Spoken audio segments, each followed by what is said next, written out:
Firstly, the interior will also provide members of the audience with the bare essentials, completely unornamental, decked out in the agreeable manner found in certain familiar festival halls. Thus wrote Wagner in 1873. From a modern perspective, the auditorium seems to be anything but unornamental and plain. However, it probably surprised the opera-goers of 1876, who were used to a more ostentatious style. In any case, those attending the opera in the way Richard Wagner intended will have their binoculars trained on the stage and the stage alone. Everything has been conceived and constructed to ensure the audience is automatically compelled to concentrate on what is occurring on stage. Because of their positioning, the side walls, also known as sheer walls with their tall, slim columns, optically shorten the distance to the stage and steer the viewer's gaze in the desired direction.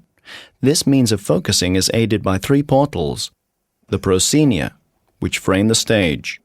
Neither are the musicians, sometimes up to 120 in the covered orchestra pit, capable of distracting the viewer from the action occurring on the stage, because they are virtually invisible. Their presence is seemingly merely of an acoustic nature. Richard Wagner considered the classic Greek theatre to be the best means of presenting his work within a theatrical setting. That is why it is based on an ancient amphitheatre, with its gradually tribune-like gradient, even if it comprises only 1/8 of a full circle, designed as such to ensure a good view of the stage. Wagner hated traditional boxes and the division of an audience. This is why the series of boxes almost seamlessly joins the general audience seating and covers the entire width of the rear wall. The second tier, which today is the balcony, was built for the press in 1930, and the gallery, the third tier, was originally there for employees and late arrivals only.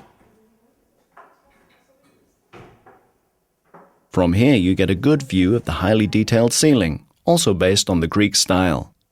It imitates an ancient pavilion roof, a velarium, thus producing a certain open-air ambience among the audience. Although it may not seem to be the case, the ceiling, like the floor and the side walls, is almost completely made of wood. Imagine, if you will, the resonating body of a violin. It is precisely this which is the secret of the special acoustics at the Festspielhaus. Of course, reconstruction and restoration work has been carried out throughout the years. Gas levers on a or the building's original and preserved seating remind one of the great tradition of the Festspielhaus. The fact that spectators today still say they feel like they are in a cinema is a confirmation of the success of Wagner's vision, the absolute focusing of the viewer on the events occurring on stage.